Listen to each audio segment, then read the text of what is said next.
Welcome to this series of ECO 403 short lectures. ये ECO 403 की short lecture series की video है। Complete series इस चैनल के ऊपर अपलोड की जा रही है और आज की वीडियो के अंदर आपको लेक्चर नंबर 13 करवाया जा रहा है। तो शुरू करते हैं आज के इस ट्यूटोरियल को। सो अंडरस्टैंडिंग इन्फ्लेशन को समझते हैं, यानी कि जो महंगाई होती है इसको हम समझते हैं। सो कॉमन मिसपरसेप्शन, सो जो एक प्रिवेलेंट मिसपरसेप्शन है इन्फ्लेशन के बारे में, वो ये है कि ये रिड्यूस कर देती है रियल वेजेस को वक्त के साथ। अब ये जो डिसबिलीव है ये यहाँ से आता है कि जो ऑब्जर्वेशन है कि प्राइस बढ़ने से जो है वो परचेजिंग पावर जो होती है उसके अंदर जो है वो कमी आती जाती है, और उसी की वजह से बहुत से लोग ये अज्यूम करते हैं कि वर्कर्स जो है उनको उनका नुकसान हो रहा है। अच्छा, अब ये चीज़ शॉर्ट टर्म के अंदर तो ज़रूर होती है, लेकिन अगर हम लॉन्ग टर्म रन की बात करें तो वेजेस जो है वो एडजस्ट हो जाती हैं इन्फ्लेशन के रिस्पांस में, और होनी भी चाहिए। एम्प्लॉयर्स और एम्प्लॉइज़ जो है वो नेगोशिएट करते हैं वेजेस, और इस चीज़ को सामने रखते हुए कि जो एक्सपेक्टेड इन्फ्लेशन होता है उसको सामने रखते हुए भी वो आपस में एक दूसरे से नेगोशिएट कर लेते हैं। और लेबर मार्केट जो है वो इनकॉर्पोरेट करती है इन एक्सपेक्टेशन को वेज कॉन्ट्रैक्ट के अंदर भी, क्योंकि वेज कॉन्ट्रैक्ट के अंदर चीज़ें मौजूद होती हैं तो इन्फ्लेशन का भी उसके अंदर ज़िक्र होता है। और नतीजे के तौर पर नॉमिनल वेज इंक्रीज़ जो है वो प्राइस लेवल के हिसाब से होता है कि जितनी ज़्यादा प्राइस लेवल हो बढ़ रहा है, महंगाई जितनी बढ़ी है तो उतनी नॉमिनल वेज भी बढ़नी चाहिए या बढ़ती है, और उसी से फिर रियल वैल्यू जो है वो वेजेस की बरकरार रहती है। और ये एडजस्टमेंट मैकेनिज़्म इंश्योर करता है कि इन्फ्लेशन से रियल वेज में परमानेंटली तौर पे कमी नहीं आती। सो अंडरस्टैंड करना इस डायनामिक को क्रूशल होता है वैल्यूएट करने के लिए जो ट्रू इम्पैक्ट होता है इन्फ्लेशन का इकोनॉमी, इनकम और लिविंग स्टैंडर्ड्स के ऊपर। So now the classical view of inflation, जो इन्फ्लेशन का क्लासिकल व्यू है, क्लासिकल स्कूल ऑफ थॉट्स का जो महंगाई के ऊपर व्यू है उसको अगर हम देखें, सो जो क्लासिकल पर्सपेक्टिव है इन्होंने ट्रीट किया इन्फ्लेशन को एज आ चेंज के तौर पे, चेंज इन मेजरमेंट यूनिट्स के अंदर, ना कि फंडामेंटल जो अल्ट्रेशन है इकोनॉमिक रिलेशनशिप के अंदर। और इस व्यू के मुताबिक इन्फ्लेशन जो है वो अफेक्ट नहीं करता रियल वेरिएबल्स को, जैसे कि आउटपुट हो गया, एम्प्लॉयमेंट हो गया, या फिर जो रियल वेजेस होती हैं उनको लॉन्ग रन के अंदर, यानी कि लॉन्ग रन में रियल वेजेस के ऊपर नहीं असर करता ये। और सिर्फ ये जो है क्या करता है, रिफ्लेक्ट करता है एक प्रोपोर्शनल इंक्रीज जो है नॉमिनल प्राइस और वेजेस के अंदर, यानी कि नॉमिनल प्राइस और वेजेस में, ना कि रियल। और ये जो न्यूट्रलिटी है मनी की इम्प्लाई करती है कि जो इकोनॉमी की रियल परफॉर्मेंस है वो अनचेंज रहती है इन्फ्लेशन के बावजूद। अच्छा, अब ये सारा क्लासिकल का कहना है, क्लासिकल स्कूल ऑफ थॉट्स का, कि इकोनॉमी बिल्कुल वहीं की वहीं रहती है, महंगाई यानी कि बढ़ती भी है तो इकोनॉमी अपनी जगह पे बरकरार रहती है। सो क्लासिकल इकोनॉमिस्ट ने आर्ग्यू किया कि इन जो है वो चेंज जो आता है इन्फ्लेशन का जो है चेंजेस, वो एक तरह से रूलर के ऊपर होता है, एक जैसे स्केल जो होता है एक रूलर का, उसी तरह से चेंज करता है स्केल जो होता है रूलर का, और ये अल्टर करता है नंबर्स को, यानी कि सिर्फ नंबर्स में एक तरह से चेंज आ रहा है। रियलिटी जो है वो ये अपनी जगह पर, क्लासिकल का कहना है सिर्फ नंबर्स में चेंज आ रहा है। तो ये जो है क्लासिकल का है। और अब इस ये अंडरस्टैंडिंग जो है इसको अगर हम देखें तो एक इम्पॉर्टेंस सामने आती है डिस्टिंग्विश करने की, फ़र्क करने की, कि जो नॉमिनल वेरिएबल्स और रियल वेरिएबल हैं वो क्रूशल होता है अंडरस्टैंड करने के लिए इन्फ्लेशन के इफेक्ट के ऊपर, क्योंकि रियल वेरिएबल्स पे कोई असर नहीं पड़ता है बल्कि सिर्फ नॉमिनल पे पड़ता है।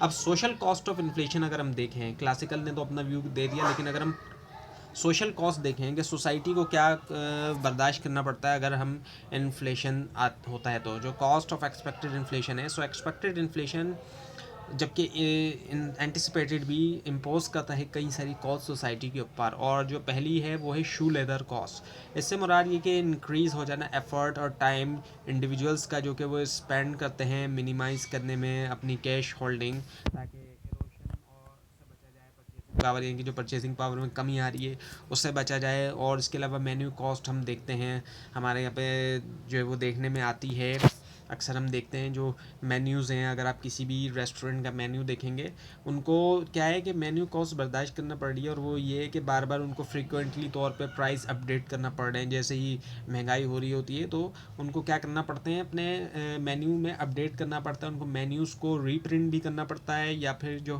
कैटलॉग वगैरह हैं इन्फ्लेशन की वजह से, और ये सिर्फ रेस्टोरेंट नहीं बल्कि जितनी भी जहाँ पे भी मतलब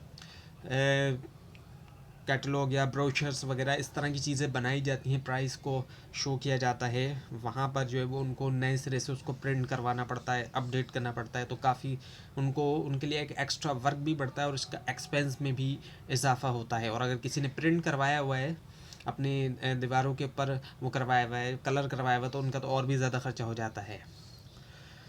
और जो एक्सपेक्टेड इन्फ्लेशन है उससे रिलेटिव प्राइस डिस्टॉर्शन भी हमें देखने में आ जाती है, क्योंकि ऐसा नहीं होता कि तमाम चीज़ों के प्राइस एक साथ बढ़ जाएं।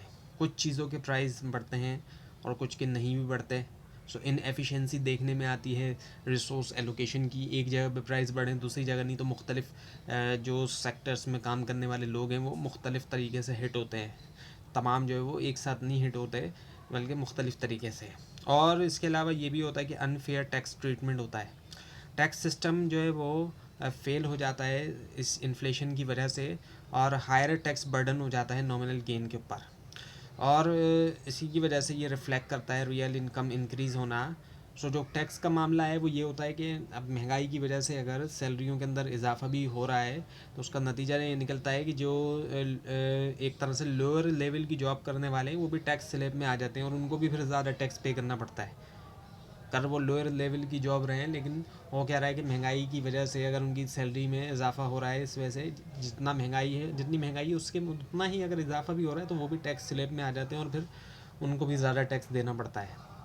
सो additional cost of unexpected inflation. अब जो अनएक्सपेक्टेड इन्फ्लेशन उसकी अगर हम एडिशनल कॉस्ट की बात करें, अनएक्सपेक्टेड इन्फ्लेशन इंट्रोड्यूस करता है अनसर्टेनिटी, गैर यकीनी किस्म की सूरत हाल जो वो देखने में आती है, और आर्बिट्री डिस्ट्रीब्यूशन होती है परचेसिंग पावर की। जब इन्फ्लेशन एक्सीड कर जाती है एक्सपेक्टेशन को, ये हार्म कर सकती है लैंडर्स को जो कि रिसीव करते हैं रीपेमेंट जो है डिवैल्यूड करेंसी के अंदर, जबकि बेनिफिट किया जाता है बोरोवर्स को जो कि रीपे करते हैं लॉन्स जो है मनी के साथ जो वर्कलेस होते हैं एंटिसिपेटेड के मुकाबले में। और ये जो अनप्रडिक्टेबिलिटी है ये अंडरमाइन करती है जो ट्रस्ट आता है फाइनेंशियल एग्रीमेंट्स के अंदर। और इसके अलावा रिड्यूस होना लैंडिंग का और इन्वेस्टमेंट का। और इसके साथ साथ जो unexpected inflation compliance unexpected inflation की वजह से कॉम्प्लिकेट हो जाती है जो लॉन्ग टर्म प्लानिंग होती है बिजनेसेस और हाउस होल्ड के लिए, क्योंकि फ्यूचर कॉस्ट और रेवेन्यू जो वो हार्ड हो जाते हैं कि फोरकास्ट उनको किया जाए। और ये डिस्टॉर्ट भी करते हैं प्राइस सिग्नल्स, और जो कि बनाता है डिफ़िकल्ट मार्केट्स के लिए कि एलोकेट करें रिसोर्स को efficiently. So now the benefits and extreme cases of inflation. अब कुछ बेनिफिट्स भी देखते हैं इसके, और जो एक्सट्रीम केस होते हैं जहाँ पर नुकसानात हैं वहीं पर कुछ फ़ायदे भी हमें दिखाई देते हैं। तो वेज फ्लेक्सिबिलिटी हमें दिखाई देती है। सो मॉडरेट इन्फ्लेशन के जो है वो बेनिफिशियल इफ़ेक्ट्स होते हैं। जो बेनिफिट्स हमें ज़्यादातर दिखते हैं वो मॉडरेट किस्म की इन्फ्लेशन है, तो ऑब्वियसली बात है उसके बेनिफिट्स होते हैं। और पार्टिकुलरली तो पे अगर हम लेबर मार्केट की बात करें, क्योंकि एडजस्टमेंट आती है रियल वेजेस के अंदर बगैर जो है वो रिक्वायर हुए हुए जो नॉमिनल वेज कट है, और अक्सर जिसकी मुखालफत भी करते हैं वर्कर्स, और उससे मॉरल इश्यूज आते हैं। और ये फ्लेक्सिबिलिटी हेल्प करता है एम्प्लॉयर्स को कि मैनेज करें लेबर कॉस्ट जो है इकोनॉमिक डाउन टर्म्स के दरमियान, और जो एम्प्लॉयमेंट लेवल होता है। और इसी के साथ साथ मॉडरेट इन्फ्लेशन जो है वो रिड्यूस कर देता है जो रिस्क होता है डिफ्लेशन का, उलट का, यानी कि इसके डिफ्लेशन का जो रिस्क होता है उसको भी, क्योंकि डिफ्लेशन से जो है होता क्या है कि उसके भी नुकसान अपनी जगह पर होते हैं स्पेंडिंग और इन्वेस्टमेंट के ऊपर। सो मेंटेन करते हुए small positive inflation rate central bank जो है वो प्रोवाइड करते हैं बफर जो है इकोनॉमिक शॉक्स के अगेंस्ट भी, और स्टेबलाइज करते हैं लेबर मार्केट। तो मॉडरेट इन्फ्लेशन जो है वो इकोनॉमी के लिए बेहतर होता है, ये इकोनॉमिस्ट का कहना है। अच्छा, लेकिन अगर हम हाइपर इन्फ्लेशन की और गवर्नमेंट कॉजेज़ की हम बात करें तो जो ख़तरनाक किस्म का इन्फ्लेशन है उसको हाइपर इन्फ्लेशन कहा जाता है। ये बहुत ही ख़तरनाक किस्म का इन्फ्लेशन होता है। एक एक्सट्रीम किस्म का केस होता है जहाँ पर बहुत ज़्यादा तेज़ी से प्राइस जो वो बढ़ते हैं, और अक्सर जो वो 50% से भी अबव जाते हैं मंथली, और इससे बहुत ज़्यादा इकोनॉमी को जो है वो नुकसान पहुँचता है। और ये किसी भी कंट्री में देखने में आ सकता है जहाँ की इकोनॉमी की सूरत हाल जो वो ख़राब हो रही हो वहाँ पर। और उसकी वजह से होता क्या है कि वैल्यू ऑफ करेंसी के अंदर कमी आती है, लॉस ऑफ कॉन्फिडेंस होता है मॉनेटरी सिस्टम के अंदर।